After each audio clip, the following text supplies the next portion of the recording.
strange talking to my computer, but bear with me. So thank you for having me on this topic. This human trafficking topic is I'm pretty passionate about. I first started learning really about it just about a year ago. I've done a lot of research. I've talked with many survivors, and here's kind of the story, and it's what is going to help us in EMS to learn, not just make an awareness about it, but now how we move forward from it.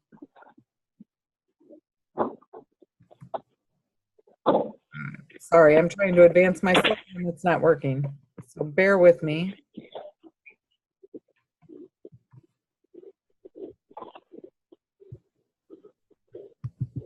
There it goes. Sorry about that. So human trafficking, this is just to let you know that it is a global problem. It's not just in America, it's all over the world. And the definition is that it's a modern day slavery involving the use of force, fraud, or coercion to obtain labor or commercial sex acts. So much of this hour will be on the commercial sex acts. We'll talk a little bit about labor though toward the end. So just to say out loud that slavery does still exist. It's in a different form than what we've always known slavery to be. Human trafficking is second only to drug trafficking as the most profitable form of transnational crime. And that is a pretty shocking statement, but human trafficking is about $150 billion a year business. So that's worldwide, and that's a horrible number and a horrible situation that we have.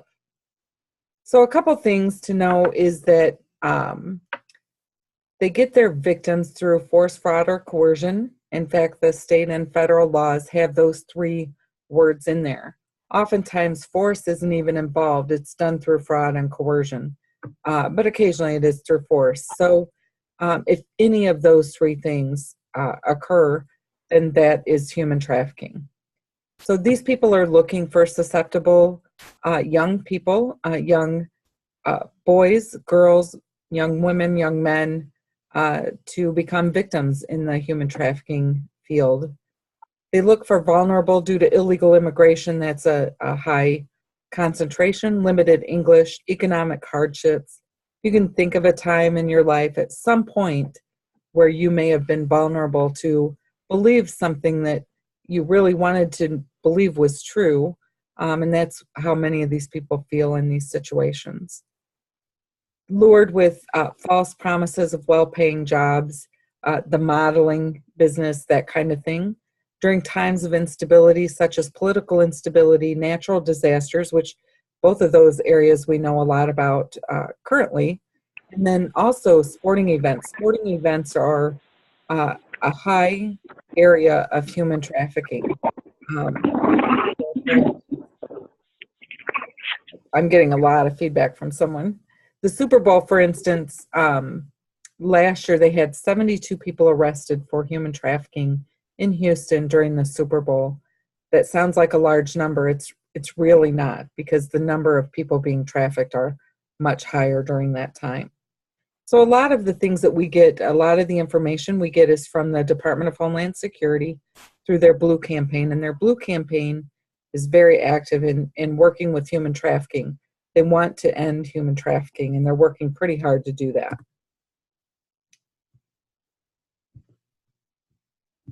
The arrest of Ingham County Prosecutor Stuart Dunnings brings a troubling crime back into the headlines. Dunnings is accused of patronizing women who were in a human trafficking ring. Terrie spoke with the heroes who are helping rescue women trapped in this life, and he's live along Interstate 7594. Those highways contribute greatly to the number of women caught up in sex trafficking in Southeast Michigan. They do, because the number, I can tell you that people, those young girls, they are often forced into this life, and many of them are often snatched off the streets. The I-75-94 corridor makes Detroit a hot spot because essentially where we're located. The girls are being shipped on 94 to Chicago and shipped along 75 or as far south to Miami. And the latest study shows that the number of reported cases continues to climb. People are stopping selling drugs to sell humans. That's how bad human sex trafficking is across the nation. and Michigan is no exception. We are all out there building awareness. Dina Polachikio with Alternatives for Girls works to rescue young women caught up in the life. The arrest of the Ingham County prosecutor accused of paying for sex with trafficking girls left many surprised. Yesterday's arrests show that how deep this is part of our culture. Polachikio says it goes beyond the young women who are preyed upon. The buyers are leading the way. Back in January, there was a deadly shootout during a human trafficking raid in the Southfield Hotel. Law enforcement is so outnumbered by these individuals. In 2013, this video captured the arrest of 59 men and women. Southeast Michigan's Crimes Against Children Task Force also recovered 10 girls. And check out these troubling figures. 118 reported cases of human trafficking was reported in 2013. It jumped to 131 the next year. And in 2015, 152 cases. That's a 16% increase. But Polachikio says the jump is a good sign. Obviously, that's working. People are noticing. People are seeing this as a problem.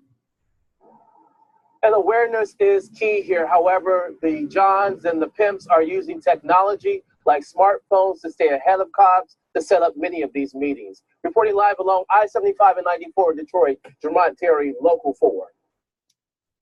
So that video is just one video of many that we have on the news around our state and the nation to talk about some of the human trafficking. I think we're bringing a light to it, and that's good. It's things that maybe we knew happened, maybe we called it something different, but didn't really understand the circumstances. So some of the common indicators found in trafficking victims is the victim exhibiting bruises or wounds in various stages of healing, or are they consistent with restraints? These are some of the same things that we see with child abuse and elder abuse. So this is still another form of abuse.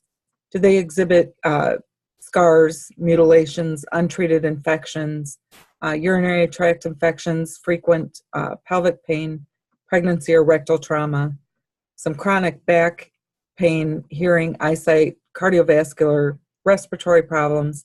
We'll talk about why those are the case in a minute. Whether they're disoriented, confused, depressed, paranoid, nervous, submissive, or will not make any contact or communication in front of others. Is somebody answering all their questions? Again, some of this is just like we learn with child abuse and elder abuse. Difficulty in knowing their location, and that's a big key. If, for instance, you're in Lansing and the person doesn't know that's the capital, that would be an issue. Things like that should set off some red flags for everybody. If they're reluctant to discuss injuries or the story's inconsistent, are there security measures in the residence, and do they have shared degraded, unsuitable living or sleeping areas? So some of the things that occur with this, we're all medical professionals, so this particular story comes from one of the survivors, actually 3 survivors that I've met. One of them said that something that's common and a reason that people go to the emergency room or call for EMS due to this pelvic pain is that, when they're out making their money and doing their business, they don't get that time of the month off. And a lot of times what they have to do is cut the strings from the tampons off. So sometimes those tampons get stuck. It causes a lot of pelvic pain. They're unable to retrieve it and end up going to the emergency department. Just know that that is a sign of somebody that's being trafficked. Pregnancy is something that's not an option for any of these young women. They're not allowed to let a pregnancy continue, so that's something that should raise the red flag. Something that Rebecca Bender, who you'll meet here in a minute, said is a common thing. Once you're under their spell and they get you into this field, they put all of these people to live in one room. It may be a large home, but there's one room where all of these people have to live together. The security measures are literally videoing that room all the time. Oftentimes it's degraded, unsuitable living or sleeping areas that we would consider, but those are some red flags that we may see. The other thing that happens, any pimp will mark their property, and that's what they call it. They are their property. They will have a tattoo. Every single one of them have a tattoo somewhere. And sometimes they're barcodes. Sometimes they're the names of the pimp. But that is something that we can look out for. One thing that one survivor started doing, creating a nonprofit organization, and this was to raise money to help these survivors. They can't really cover up the tattoos or remove the tattoos without going through a lot of hassle to do that. But what she did is she gives them money so that they can make designs out of these tattoos, or cover them up, if you will, with a prettier design to just kind of get rid of the markings of their pimp, but it shows that. So this is Rebecca Bender, and I will let her introduce herself. Hi, I'm Rebecca Bender. I'm a survivor of sex trafficking. I didn't come from an abusive home, but a trafficker started dating me, and he used my hopes, dreams, and fears in order to coerce me into moving in with him. As soon as he moved me away from my family and friends and secluded me, the abuse began immediately. He took me to escort services, and I'm sorry about that. Me to sign up, stand outside of hotel rooms, and take my money after I worked. Sometimes I'd even be strip searched to see if I had stuffed any money or stacked any money to the side in order to possibly get a cab and maybe try to call my mom. We talk about sex trafficking a lot in a third world country, but what does it look like in America? And does it even happen here? Well, as a survivor, I can tell you the horror that fills my heart when I hear people say it doesn't happen. It's scary and it's frightening to live under that much control and that much scrutiny all the time. That's what sex trafficking looks like in America. We're not chained to beds, we're not doped up on drugs, we have a smile slapped on our face out of fear. Did you know that right now there's 29 children in the Oregon Youth Authority that are arrested for prostitution? What 13-year-old criminal mastermind can drive herself up and down the I-5 and use her credit card to rent a hotel room and place her ad on the internet? She can't. That's the point. There's someone else behind it, and there's something else that's going on. Rather than putting these children in jail for prostitution, we need to be looking at who's forcing and using coercion to get her there. They're future members of our society. There is hope. And together we can make a difference. There's so many organizations out there.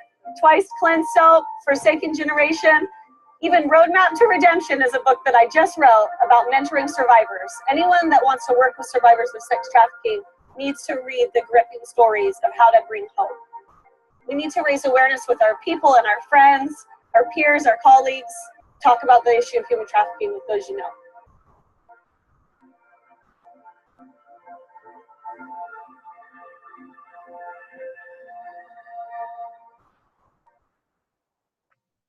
So I just can't tell you how much, just listening to Rebecca speak to our national conference. She was there for a lunch conference, actually.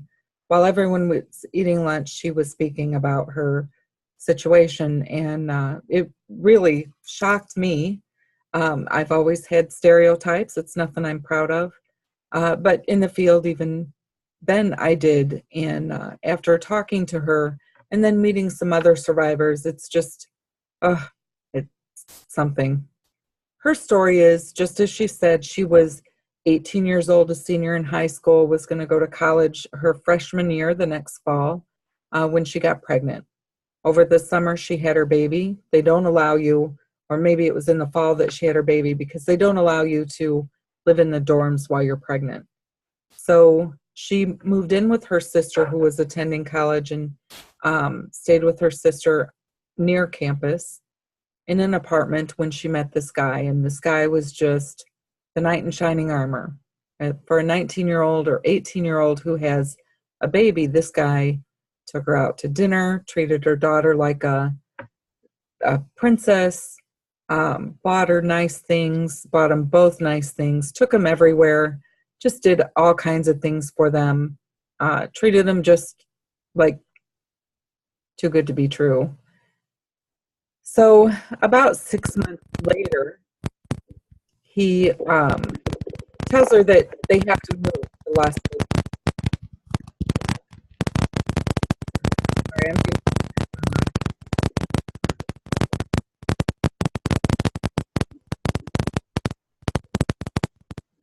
make sure to mute your computer speakerphone. One on the line that unit, so please call.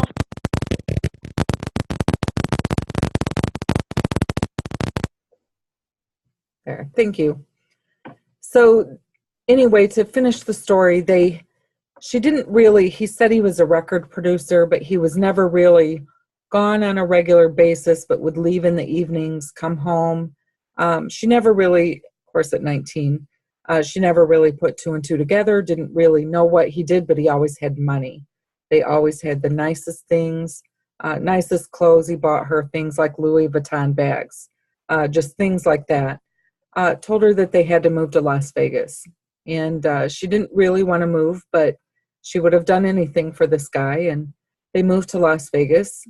And he pulls up in front of a shady looking place and said, you're going to need to have some pictures taken, some naked pictures. She said, well, I can't do that. You know, slap right across the face. After everything I've done for you, it's time for you to earn your money back. This is earning your keep back. And then he would dangle things like her daughter. He would threaten that he would put her daughter out on the strip, in the middle of the strip, you know, this little 1 or 2 year old daughter out there, things like that. So that's kind of the coercion and the fraud that goes on with this. I'll tell you more about her in a bit, but some of her notes, she says the average age of entry into the sex industry in the U.S. is 12 to 14. The percentage of teens that will be recruited into this life within 48 hours of becoming homeless is 1 in 3. 300,000 youth that are exploited annually in the U.S., and the life expectancy of the average child after entering the sex industry is 7 years. So 7 years is all the amount of time that you're going to be, that they can take care of you, because you're just of no use to them after that 7 years. So what do they do with you at 7 years? And that was my question. So what happens in 7 years? Do they just let you go home? What do they do? Well, they might just dump you somewhere or overdose you, but they don't really care. They don't really care what happens to you at that 7 year mark. It's just that you're no longer useful to them. So how do children become victims? One of the things is parents selling children. And I was just horrified when I heard that, but it's the truth. There are people in America, people in Michigan, people in the area that I worked in Kalamazoo, that sold their child. I met a girl through a coalition. I took her to dinner to hear her story and just see if maybe at some point when she starts healing better, that she'd be able to help us out with some of this human trafficking awareness and what to do next.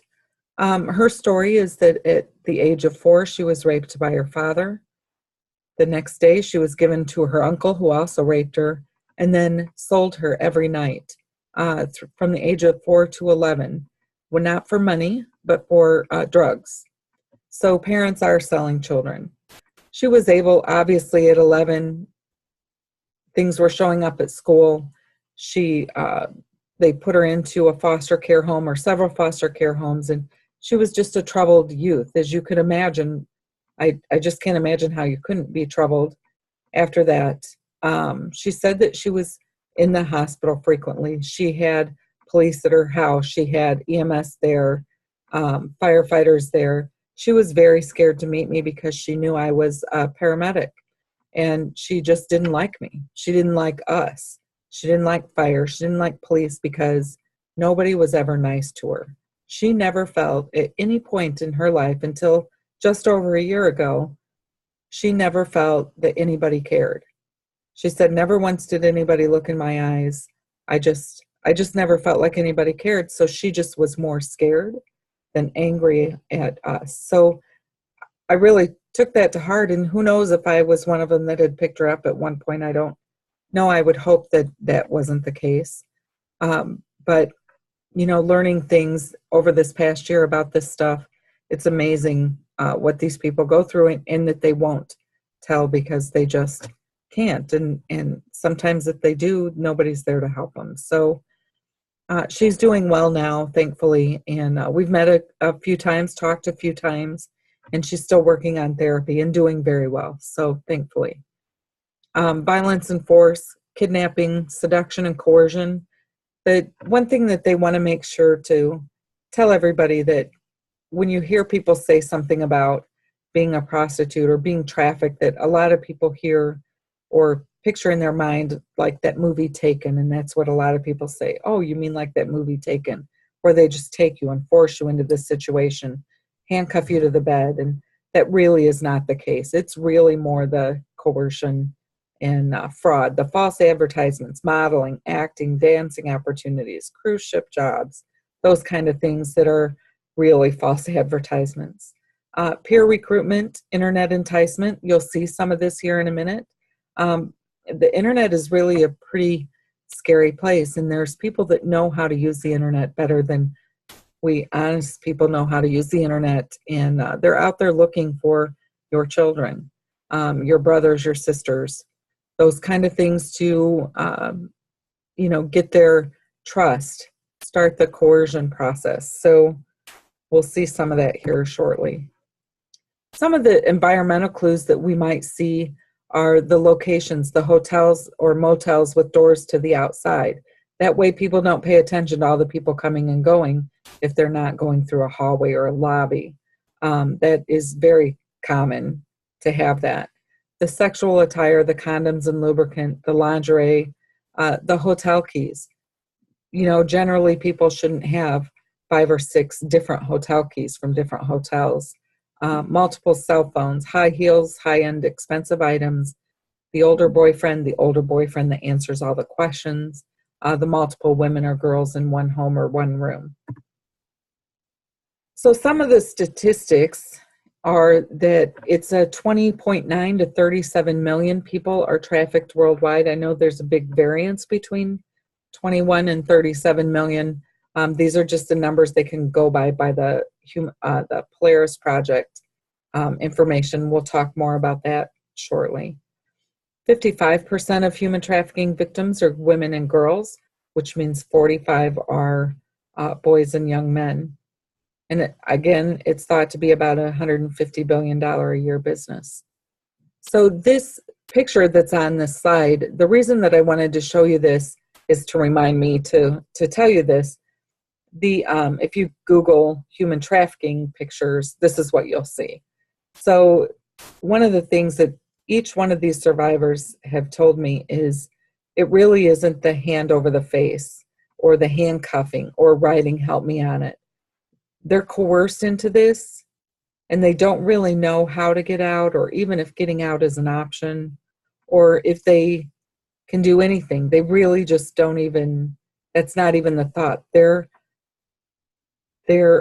life is waking up that day. Whoever comes home that evening with the least amount of money gets the crap beat out of them. It's not even a thought. They will get the crap beat out of them. So there's infighting over who can make the most money.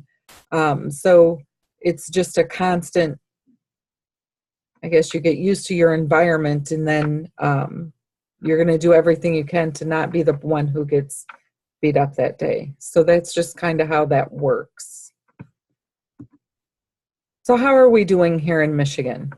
In Michigan, you know, you can go through the newspaper or a Google search, and you'll see all these things. Every single day I could add to this more and more and more about human trafficking and different headlines, but we are ranked second in the nation. Now that changes from year to year depending on the numbers, the calls, the reporting into the Polaris Project, but we're consistently up there. So second in the nation, second obviously to Nevada, which houses Las Vegas. But I was shocked with that. So why are we so high on the list? And the reason is we have an international border, we have open waterways all surrounding us, and sporting events. And we happen to have all three of those in one particular area on the southeast side of our state. So the cities, what cities? Every single zip code has had a phone call to report human trafficking in, of one form of human trafficking into this. So every single zip code in our state has somebody being trafficked. Obviously, the cities that you're thinking of, the Detroit, the Flint, Grand Rapids, Lansing, Kalamazoo, Ann Arbor, and surprisingly high on our list and in the top 10 is Mackinac Island. Now this, Dr. Kramer, the NHTSA medical director, and I were discussing this and saying that it can't be right.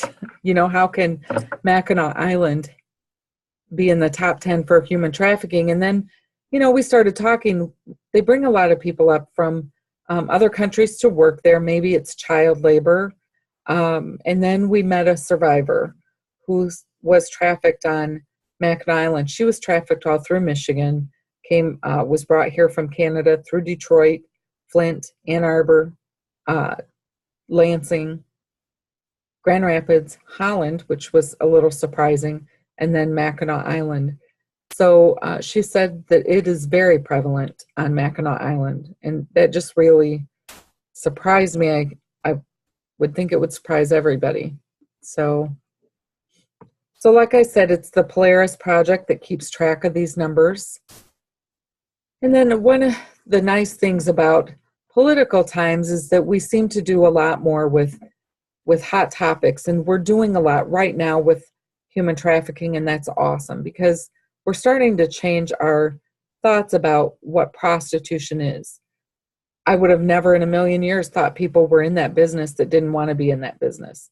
I don't think anybody really grows up to thinking I want to be a prostitute, but I guess I never really thought about it in ways that how could you really get into that business on your own? And if you tried that, you would be taken right away because they wouldn't allow you to get on their street and take their money. And that really is how it is. So what I was getting at is our state is working pretty hard at getting fact sheets out. We have a task force, a human trafficking task force. I'm trying to get onto that task force or at least be involved with that. Just a lot of different laws that are coming out. Our children are being protected with this, with the laws. They're really taking care of the children. My hope is that next we can take care of those young adults who are no longer the under 18 category. One of the things that surprised me is that it's estimated that 76% of transactions for sex with underage girls start on the internet. And that is unbelievable. But there are apps out there that are kind of scary, and you'll hear about some in a minute. But one of the ones that surprised me when I was doing this human trafficking seminar, somebody said, what about Snapchat? Snapchat is an app that, I don't know, you take pictures and it supposedly disappears quickly, which, why would you have an app like that? But anyway, the other thing about that app is that it's tracking you. It's tracking everywhere you go. So if your child has Snapchat on their phone and it's not set to hidden or ghost, in ghost mode, I guess is the name of it. Somebody who's a friend of a friend can log in and say, oh, there's Georgia. Click on her and you can see everywhere she's been, everywhere. So if she has a routine that on, Tuesdays at 2 p.m. she's at the library, they know that they can meet her at the library on Tuesdays because they know she's there every Tuesday. Just something to think about. If your children have that, I'd try to get it into the ghost mode so that would not be an option for anybody to find them. That's a pretty scary thought. This is a 10-minute video that it will not be a waste of a second of your time. This is from the Detroit Free Press. I retrieved it off of the Free Press. And if you ever want to see it again, just log into or go to the Free website, freep.com, and put in their search engine human trafficking video. This is the best video I've ever seen. So here you go.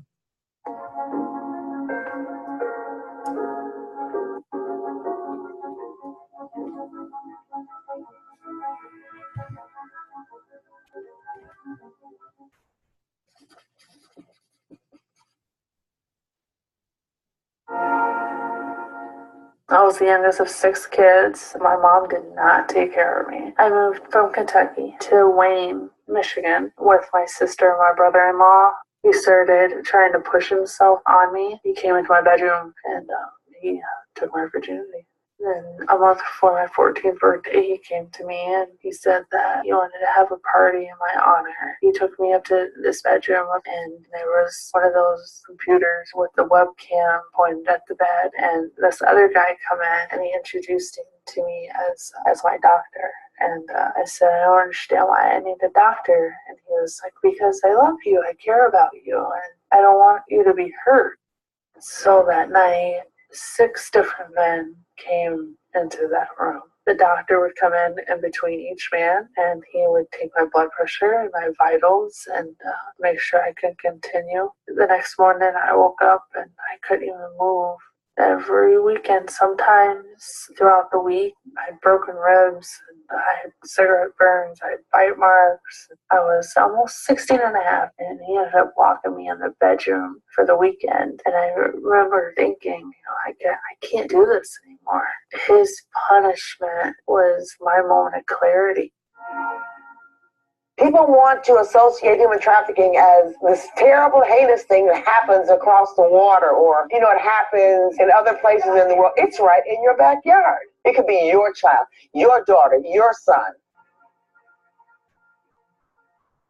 Trafficking is business. It's about money. It's not about sex. The person that's doing the trafficking and scamming and torture is getting paid, and the person who's being sold is getting nothing. They might be getting a roof over their head or not having their ribs broken. And selling a person against their will, either through force, coercion, or fraud, to do something that they wouldn't do on their own.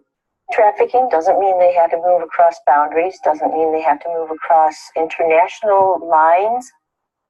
Lots of people ask, what's the difference, or where do you draw the line between prostitution and sex trafficking? And the answer is, you have to decide if someone is compelled to perform the Commercial Sex Act. If compulsion exists, then sex trafficking exists. No physical violence has to occur. Psychological coercion is enough of a compulsion. Trafficking by its very nature is a largely hidden crime. For every case that's prosecuted, there are many other victims out there. So how do you sort of extrapolate numbers? And there's no accurate way to do that. I talk to survivors from what we would say upper middle class areas like Grosse Pointe Park. We know that it's happening in the poor areas. It's going to go where the demand is. You go to the west side of the state, it's very large over there, Grand Rapids, Holland. You can go up to Saginaw, it's a big problem wherever you go. A victim can be an infant all the way through to an adult. Male, female, transgender. A trafficker fits no stereotype. Victims can be sold anywhere. Victims can be picked up anywhere. With the use of social media, Facebook, Kick Messenger, Snapchat, people get a hold of people so much easier. You can literally go onto a public domain website and order sex, even with a child, and have it delivered to your room like a pizza within the hour. Most people don't think that they live in a drug-free community, so I'm always astounded that people think they live in a sex trafficking-free community. We just have to own the ugly, own that it's happening, and then we can come up with solutions that make sense. I was a young girl, vulnerable, needy, like so many are. And I met a guy later on, and I thought that he loved me and made all these promises to me. And, the next thing you know, it was meeting men in hotels that I didn't know. I didn't know how to get out. This was a man who threatened your family, threatened you. He was the kind of man who would leave literal footprints in your chest. There was no way out. They don't just let you leave. No, and you're already afraid. You're so scared. You are so scared that you're so frightened. And you know what they're capable of because you know what they've done to you before. You know what they've done to other women. I ended up shooting him. I shot him. He died. I was in prison for 17 years. When I finally was released, I went right into the University of Michigan School of Social Work, and that's what I did. I became a social worker. I lived in a gated community. I lived in a secured building. My trafficker invited me via a business card, sharing information on an elevator. My monster slid business cards for entertainment and modeling and money. Yeah, my monster had business cards. He was a resident where I lived. I was kidnapped in my own building. The lies, the trickery, there wasn't even very much used on me. I was invited to do a massage, in which that was one of the things that I did. In my own building where I lived, I found out his real names because they weren't the ones that were on the business card. But by the time I found out his real names, it didn't matter. It didn't matter that he forced me to do sexual things with over 400 men at that point. And it took a lot of energy to make it through all that I endured during those 4 months. It felt like forever. Every moment of every day, I was beaten so bad that I couldn't even look in the mirror. I must honestly say it was the Lord that brought me back to strength, courage, and determination. In my story, the monster takes his life.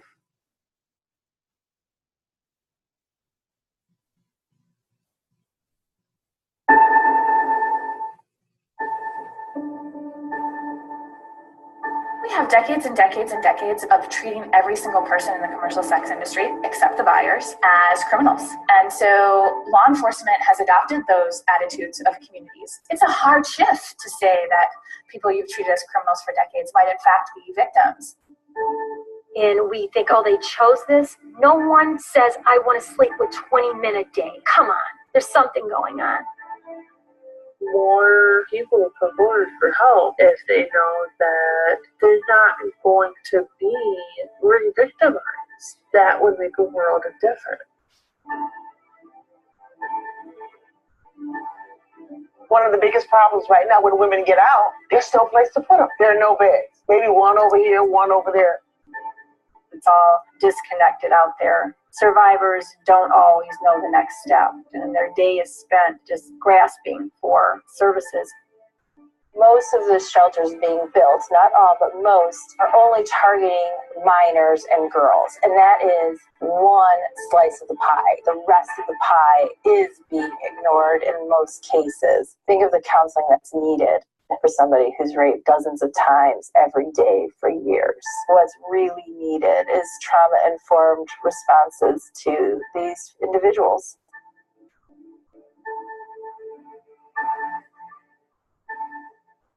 Most of these women are being trafficked through poverty, force, or drug addiction. Now, why would a man seek out the most vulnerable being and then throw money at her feet and rape her?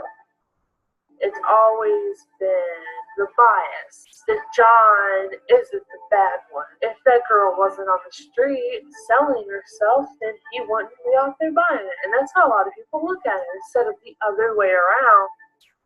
Don't condemn the women for selling themselves, but yet not condemn the men who buy them. Your daughter can be sitting in her American history class and she can get 40 hits an hour on her cell phone going, I'm a 14-year-old, you're a 14-year-old, I like pink, you like pink, let's meet at McDonald's. It's no 14-year-old. And that's how it comes into every socioeconomic group. Times have changed a whole lot. A lot of pimps today are businessmen. They're on the internet and on the PlayStations and, at the malls. And it has nothing to do with color. It has nothing to do with how much you have. If you see something and it doesn't look right and you get that feeling, don't keep it silent. Take that one moment to make a change or to use your voice. Now that you know the problem and you know that you're the solution, how do you step into this in your own unique way?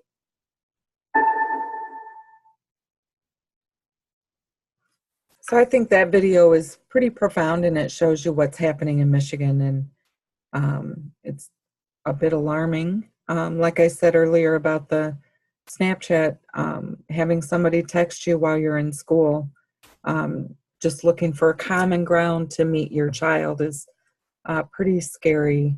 thing. So another girl that we met who we brought in from for our Homeland Security Conference in Grand Rapids in May. She works for Rebecca Bender. She is also a survivor, and she was available to speak. And she's the one who was brought and trafficked throughout Michigan.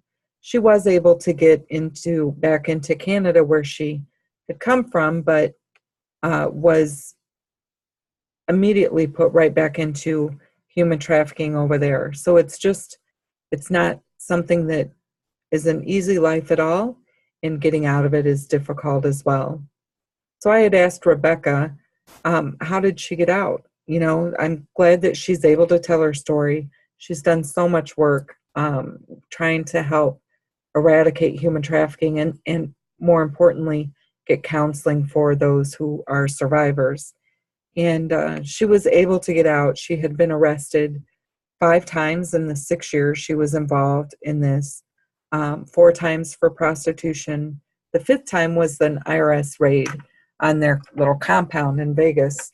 And when they came, they had arrested everybody. And at that time, she had remembered that her aunt, one time when she had been at home, her aunt just slipped her a little pamphlet, and it was about abuse. And it had the abuse hotline number on it. She didn't say anything to her.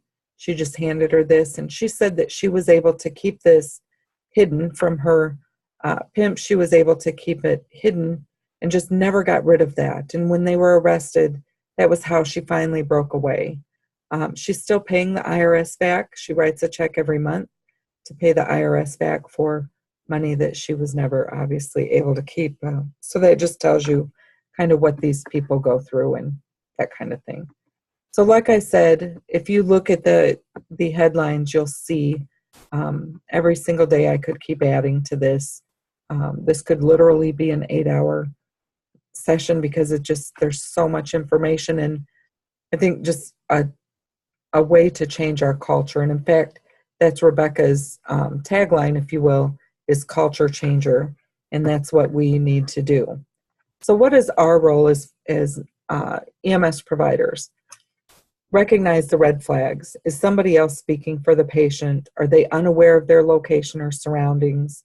Are they either fearful or anxious, or are they combative? She said that there will be one of 2 ways that they will be, and it's either very submissive or very combative. So this combative nature is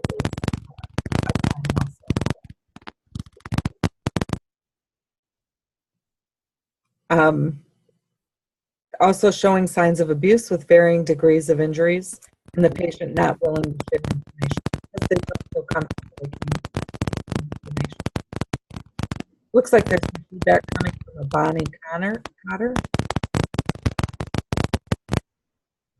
So if these red flags are present and you're able to ask them if they feel they're being threatened, then please do so. If they're in an area where the abuser may be around, just like with a child or an elder, we wouldn't want to ask them that because they will pay for it, for sure.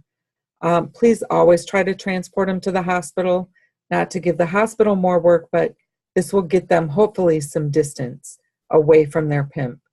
When I was putting one of these presentations on an expo last year, one of the guys in there, Chris Petrello, his wife is a nurse over in the Flint area, and she had one time had a female in there that she thought was being trafficked, but the guy never left her side. She said when she went back in the room, the guy had been asleep, and this girl was actually, she had snuck out of the hospital and run, which that's cool. It may be an escape for them to get out and away from them. So try to transport them.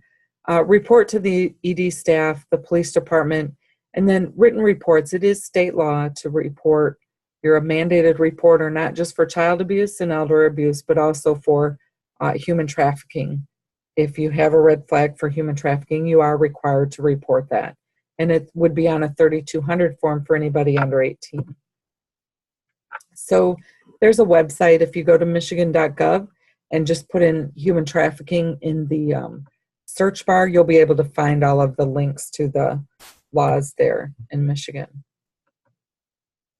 Now this app is pretty cool. It's for your smartphone. It's called Trafficking, Traffickcam. This thing is pretty cool. When you go to a hotel, it'll ask you for the hotel name, the room number, and it'll ask you to take 4 pictures from around the room. So what you want to get in the pictures are the wallpaper and the carpet, the curtains, wall paintings or wall hangings, how the room is set up, those kind of things, so that as pictures that are posted on the internet come up, they can actually match backgrounds based on the hotel rooms from the pictures that we send in. So last week I was up in the UP and I was the 2.3 millionth hotel room at that time. But every time I travel, I always use this Trafficking app. It's a wonderful app, and hopefully it helps to find at least where they're taking these people to be trafficked and can help with the eradication. So another thing that a lot of people are doing, in addition to healthcare professionals, is people that work in casinos, airlines, hotels, grocery stores, things like that. People are getting this, we're getting the awareness out. There was a story from Southwest Airlines. A few years ago, the flight attendant recognized that this girl had on some short shorts, a tank top, no carry-on luggage. They were going to a place that was a colder environment. She was with an older man, and she just knew something was wrong. She was able to get a message to her, if you need help, leave me a note in the bathroom, or something to that effect. And this girl did, and it was awesome because she was able to radio ahead, and they had police waiting for them when they landed. They were able to help this girl. So just these kind of things are helping, which is awesome. The Human Trafficking Resource Center is there. The Blue campaign through Homeland Security, if you go to dhs.gov/blue-campaign, they've got a lot of information. This is the kind of stuff that we're looking for. If you're on Facebook, Facebook has a couple great areas. The Michigan Human Trafficking Task Force is there. They don't often put a lot of things on there, but they still do. The Kalamazoo Anti-Human Trafficking Coalition, while it has Kalamazoo in it, it's not just for Kalamazoo. They post things from everywhere. They do a lot of work with human trafficking, and so feel free to like their page, and you'll be able to keep up to date on what's going on, not just in Michigan, but around the country. And probably my favorite one, and the most surprising one that I found, is Truckers Against Trafficking. Made me very happy to see this. These people are so active all over our country, working on eradicating human trafficking, and these guys see a lot of it in the truck stops. So they're working pretty hard at trying to stop this, and I think it's awesome. So please like those pages. I talked a little bit about Polaris Project. They are the leader in the global fight to eradicate modern-day slavery. And this is, again, it's around the globe. It's not just here in America. But anytime you go into the human trafficking hotlines, this is where you're going to get. They have people all over the world helping. So, just some of the things, the human trafficking, can you imagine somebody being raped 43,200 times? This is just something that, who'd have ever thought that, I don't know, I guess I just was floored by this. Again, this is the state law about mandated reporters. This is a 3200 form. Remember, this is for children. However, I probably would fill it out for anyone because the human trafficking law says that you're a mandated reporter. I'm hoping that as laws keep going, if we now have a law that if you're arrested or charged with prostitution at under 18, that probably will go away on your adult record. But what about adults? They're not really in that business because they chose to be in that business. And if they're arrested, can we start to maybe look at this a different way and get rid of that on their record? Because they're going to obviously have to answer that for the rest of their life. So it's just things like that. I think that we're at the beginning stages of this, and as time goes on, we're going to find some pretty cool things. So here are some websites. If you need this, please email me and I can email you the links too. But Department of Homeland Security, DHS.gov, both their human trafficking and their Blue Dash campaign. ICE, Immigration and Customs Enforcement, ICE.gov has some human trafficking stuff. The Michigan.gov, PolarisProject.org, RebeccaBender.org, and then Arizona State University does a lot with Human Trafficking Center. They're offering their services to help people recognize and then get the help that they need, and that's pretty cool. So one of the other things I just wanted to mention about the mandated reporters in our state, if you fail to file a report as a healthcare professional on a suspected abuse or neglect, you can be charged both civilly and criminally. If you make the report and it turns out to not be true, cannot be, you're protected from civil or criminal prosecution. I think we all knew that. I just want to make sure to remind everybody of that. So something to keep in mind too is human trafficking is not just for commercial sexual abuse. Many children are trafficked for labor. Somebody had asked at one of my sessions, can my kids still mow the lawn? And the answer would be yes, as long as they keep the money for doing that. But if they're mowing the lawn and you're taking the money, that really is a form of human trafficking. So the other form would be domestic servitude. So I think that we probably all maybe seen or heard some of that, but those are the others. I spend a lot of time talking about the sexual part because it's what we see in our field mostly is going to be that. But keep your eye out for these other things. People are being sold all over the world every single day. Be aware, alert, and helpful. Stereotyping is not going to help anyone. Like I said, I know that I have stereotyped. I'm not proud of it. Hopefully that just sends a lesson to others to not be. And know the resources that are available in your area. Get involved if you can. There's one other thing I just want to mention is if you have Netflix, if you don't have Netflix, try to get Netflix or meet up with somebody who has it and watch this video called, it's an hour and a half long. It's called I Am Jane Doe. This video or this documentary is, it's very new. They just finished it. It just came out a couple months ago. It's not a waste of your 90 minutes, but it'll probably make you mad about what goes on and how quickly this can happen. These people's picture, as soon as they're lured away, their pictures are already on the internet within a couple hours for sale. And they go to this place called Backpage.com. Backpage.com is a lot like Craigslist, and it's kind of one of those sell your stuff. Only people sell people there. They have a little blurb that says you can't sell people, but they still do.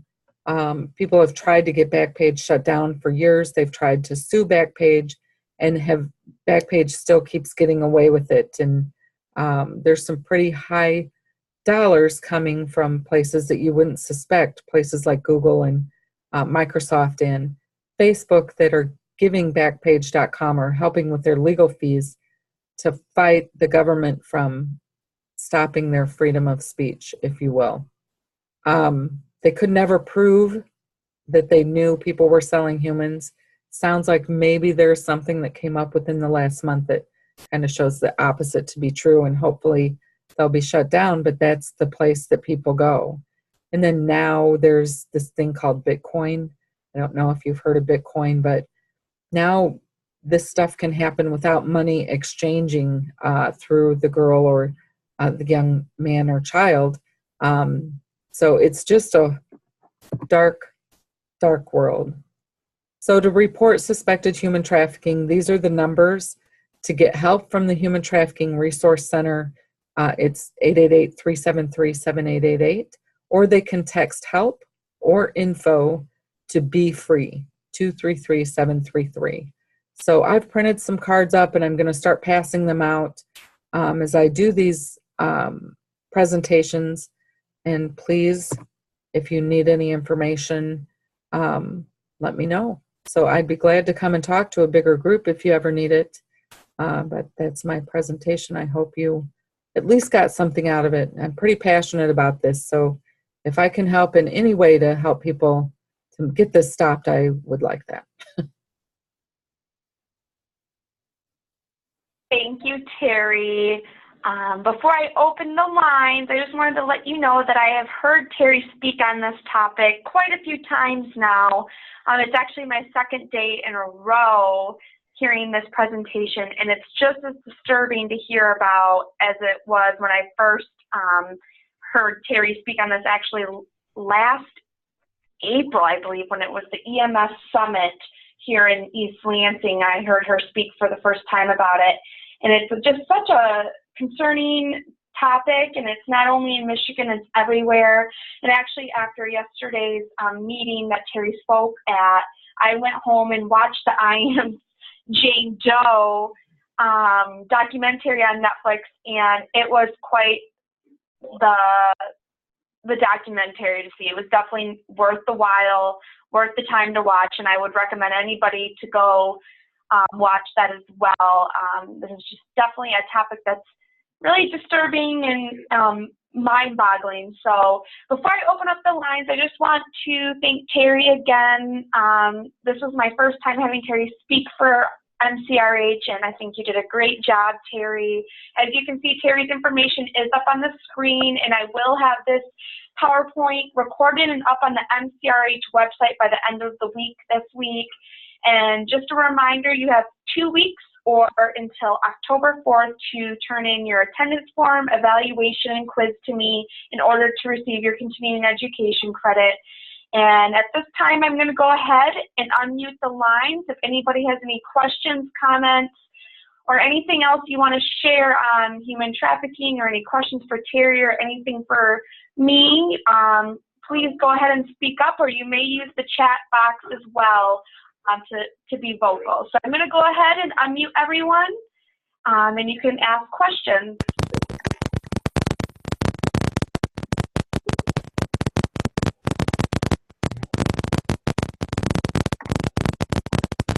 Is there any time?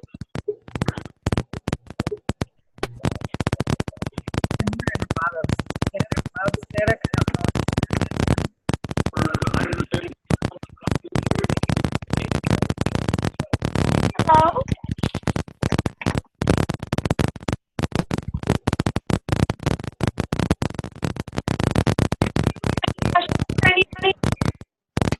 There's a really bad crackle in the line. No, I believe I think that's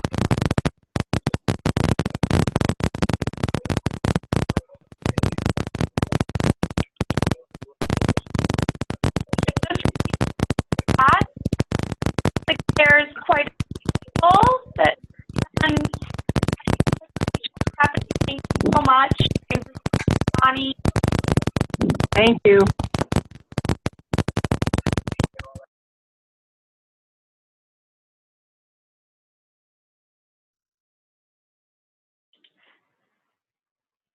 Well, I'm going to go ahead and just mute everyone really quick so we can reset. If there are any questions, please go ahead and unmute yourself, and you may ask a question for Terrie, or you can comment if you wish, or we do have our contact information if you want to contact us separately.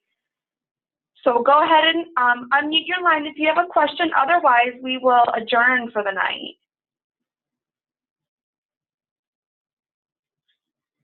Thanks, Emma and Terrie. You're very welcome. Anybody have any questions? Looks like you're getting some great feedback, Terrie. Sounds like everybody enjoyed your webinar. That's what I see in the chat box. Linda, I received your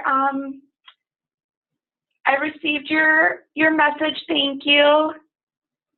All right. Well, it looks like we don't have any questions or comments. Terrie, you have anything? Go ahead. This is Shelley. Can you hear me? Oh, I'm Yes. sorry. I was getting a lot of crackling in this line. Just an excellent presentation. Lots of information that was brand new to me, and I really appreciate it and wanted to thank you.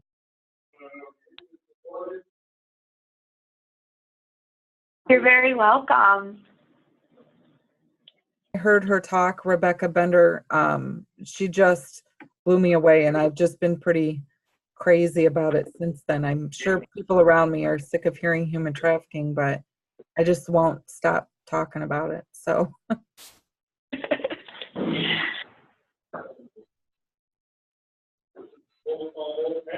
comments or questions for Terrie? Well, all right, Terrie, thank you so much again, and thank you everybody for joining in tonight on the first webinar for fall 2017. Our next webinar registration will go out here shortly in the next couple of days. It'll actually be Emily Bergquist. She actually works with Terrie in the Bureau EMS Trauma and Preparedness Division, and she will be speaking on pharmacology. So be patient with the continuing education credits. We will work on those internally here in our office, but make sure you fill out all the documents needed. I know that you guys are all very eager to receive those continuing education credits, but you will have 2 weeks. So please don't look for those chit sheets until around October 4th or so. So I want to thank you and have a great night, everyone. And if you have any questions or comments, please go ahead and email me. Thank you. Thank you, Emma. Thank you, Terrie. Thank you so much. Thank you.